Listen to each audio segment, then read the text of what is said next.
नमस्कार। Yoga for beginners की यात्रा में आप सभी का स्वागत है।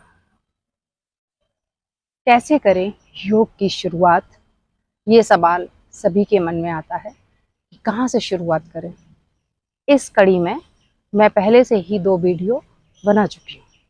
उसके आगे की कड़ी में आज मैं फिर से आपको बताने वाली हूँ 5 वो सरल और सहज आसन, जिन्हें यदि आप अपने आसन अभ्यासों के साथ जोड़ते हैं तो निश्चित रूप से आपकी इम्यूनिटी पावर बढ़ेगी और आपकी रीढ़ की हड्डी मजबूत बनेगी, यानी कि स्पाइन आपकी मजबूत बनेगी। और इसी के साथ साथ आपके चेहरे पे आएगा ढेर सारा ग्लो। तो चलिए देर नहीं करेंगे, शुरुआत करते हैं आज के 5 योगा अभ्यासों की। तो सबसे पहले का जो आसन हमारा रहेगा वो रहेगा अधोमुख श्वान आसन। आइए देखते हैं इसे कैसे करते हैं। तो सबसे पहले हम अधोमुख श्वान यानी कि डॉग, कुत्ता। तो हम ये डॉग जैसी पोज में या कैट वाली पोज में इस तरीके से आ जाएंगे और ये बराबर में रहना चाहिए, पैर भी बराबर में। और उसके बाद यहाँ से हम सांस लेते हुए ऊपर उठेंगे और एड़ी को जमीन पे लगा लेंगे, थोड़ा सा पीछे, और शरीर को तानते हुए नीचे की तरफ सिर को जमीन से लगाने की कोशिश करेंगे और सांस बाहर। ये थोड़ा सा पैरों को और पीछे और एड़ियों को जमीन पे लगा दीजिए और ये सर को जमीन से। कुछ देर रुकेंगे, सांस लेते रहें, छोड़ते रहें, सांस भरते हुए वापस, घुटने जमीन पर और सांस बाहर। रिलैक्स।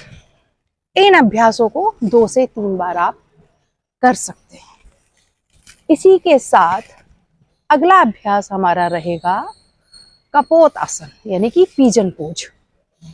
इसी अभ्यास के साथ अधोमुख श्वान के साथ ही हम उस आसन को करेंगे। देखिए कैसे। ये सांस भरते हुए उठ गए हम, थोड़ा सा सर को पीछे और राइट लेग को यानी कि सीधे पैर को आगे और हाथों के बराबर में ये रख देंगे और पीछे पैर को बराबर ऐसे पंजे को खोल देंगे, पीछे पैर के पंजे को, और ऊपर आसमान की तरफ देखेंगे। ये अर्ध कपोत आसन है। शुरुआत में आप ऐसा ही करेंगे। कुछ देर रुकेंगे, सांस लेते रहें, छोड़ते रहें। अगर भर के रखें तो ज्यादा अच्छा। इसी को फिर दूसरे पैर से करेंगे। ये इस तरीके से बैठेंगे, पैर को थोड़ा सा और दूर, अगर आपको लग रही है तो पैर को पास कर लीजिए, नहीं तो पीछे। कंधे की सीध में सीधे पैर जाना चाहिए और ये पंजा पीछे खुल जाएगा, हाथ यहाँ पर और सामने आसमान पर। सांस भरेंगे, भर के आप कुंभक भी लगा सकते हैं, जितनी देर रोकना चाहें रुक लें, अन्यथा आप लेते रहें, छोड़ते रहें। ये आपके थायराइड के लिए बहुत अच्छा है और स्पाइन के लिए बहुत अच्छा है और कमर बैक पेन भी आपकी ठीक करेगा। यदि आप इसको ज्यादा ऊपर की तरफ ना देखें, सीधे बैठ जाएं तो थाइज का वजन कम होगा, क्योंकि यहाँ थाइज खिसती है आपकी। इसी के साथ तीसरा अभ्यास करेंगे हम लोग कैट एंड कैमल पोज, जिसको हिंदी में कहते हैं मार्जरी आसन। ये भी आपकी स्पाइन को मजबूत बनाएगा और आपके कमर दर्द में बहुत लाभ देगा और थायराइड के लिए भी आपके लिए बहुत लाभदायक है। देखिए कैसे करते हैं। फिर से हम वही डॉग पोज में आ जाएंगे, एनिमल पोज। इसमें सांस को भरेंगे आप और सिर उठाएंगे ऊपर की तरफ इस तरीके से और पेट को जमीन से लगाने की कोशिश, पीठ को अंदर की तरफ, आसमान की तरफ देखेंगे। कुछ देर रुकेंगे, सांस भर के रखिए।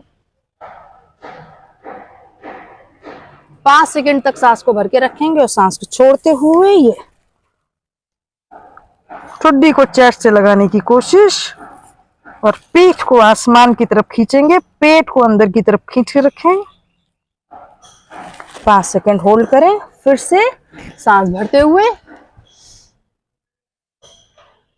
सांस छोड़ते हुए। एकदम से सरल अभ्यास जिसे हर कोई कर सकता है। जिनको जॉइंट पेन की समस्या है वो यहाँ पे पतला तकिया या कोई चादर फोल्ड करके रख सकते हैं। और यदि आप ऐसे फर्श पे कर रहे हैं तो अपनी मैट को थोड़ा सा मोटा रखें। मैं हमेशा योग घास पे करती हूँ, अभी नहीं कर रही हूँ मच्छरों की वजह से। तो आप मोटी वाली, थिक वाली ये लीजिए, मैट लीजिए, अन्यथा आप इस पर एक मोटी चादर भी बिछा सकते हैं। अगला अभ्यास हमारा रहेगा शशांक आसन। ये जिनको कमर दर्द है वो ऐसे करके जाए। ये दोनों पैरों को पहले ऐसे फैला लेंगे और हम आराम से अपनी एड़ियों पे ऐसे करके बैठ जाए। जिनको जॉइंट पेन है वो मतलब नी पेन है वो इन आसनों को, इस आसन को ना करें।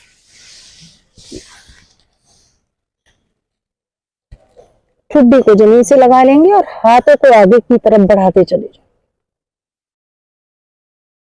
ध्यान रहे आपके हिप्स हील से उठे नहीं, इस तरीके से नहीं हो, इसी तरीके से।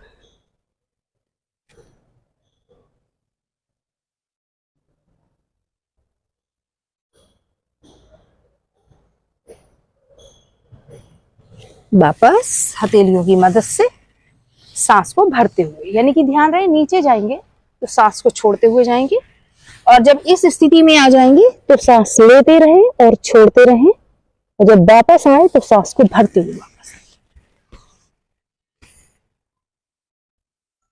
शुरू में हो सकता है कि आपके हिप्स हील पे ना रहें, वो उड़ जाएं, उड़ जाने दीजिए। शुरू में हो सकता है कि आप इतना ही कर पाए, इतना ही कर पाए, तो इतना ही करें, धीरे धीरे थोड़ा थोड़ा करें, और फिर धीरे धीरे हमें हाथों को इस तरीके से सरकाना है जिससे हमारी स्पाइन में खिंचाव आएगा। स्लिप डिस्क के लिए भी आसन बहुत अच्छा है। इसके बाद अगला अभ्यास हमारा रहेगा उष्ट आसन। जी हाँ, डायबिटीज के लिए और थायराइड के लिए, स्पाइन की मजबूती के लिए उष्ट आसन बेहद फायदेमंद है, जो कि मैंने कल के अभ्यासों में भी बताया हुआ है। ये बढ़ते हैं उष्ट आसन की तरफ। ये सांस को भरते हुए इस तरीके से,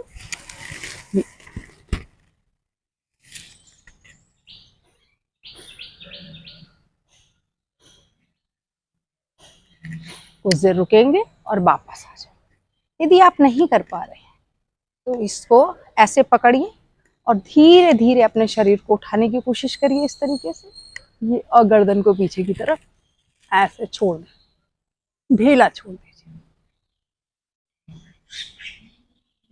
वापस आ जाएंगे इस तरीके से। ये हुए 5 अभ्यास जिन्हें यदि आप करते हैं नियमित, आपको बहुत सारा लाभ होगा। इसी में मैं उष्ट्रासन आपको बता चुकी हूँ। अगला अभ्यास आप इसमें बैठ के नौकासन भी कर सकते हैं। किस तरीके से, देखिए, जो कि आपकी पेट की चर्बी को कम करेगा, लेकिन कमर दर्द वाले ध्यान रहे कि आप ना करें। किस तरीके से अभ्यास करना है, ऐसे बैठ जाना है। जो संतुलन नहीं बना पा रहे हैं या जिनके कमर में दर्द है वो चाहे तो दीवार से लगाकर, अपने इस पीठ को दीवार से लगाकर शुरू में ये अभ्यास कर सकते हैं, लेकिन कमर दर्द वाले बचें इससे, ना करें। कैसे, दोनों पैरों को, पहले एक एक पैर को उठाएंगे इस तरीके से और दोनों हाथों को ये जाएगा। सर बिल्कुल टो के सामने, पैर के पंजे के सामने होना चाहिए। इस अभ्यास में सांस लेते रहें, छोड़ते रहें, एक सीध में बराबर देखे रहें और रुके रहें। ये है नौकासन। आज के लिए इतना ही। अगले वीडियो में मैं आपको बताऊंगी लेट कर करने वाले 10 अभ्यास। धन्यवाद।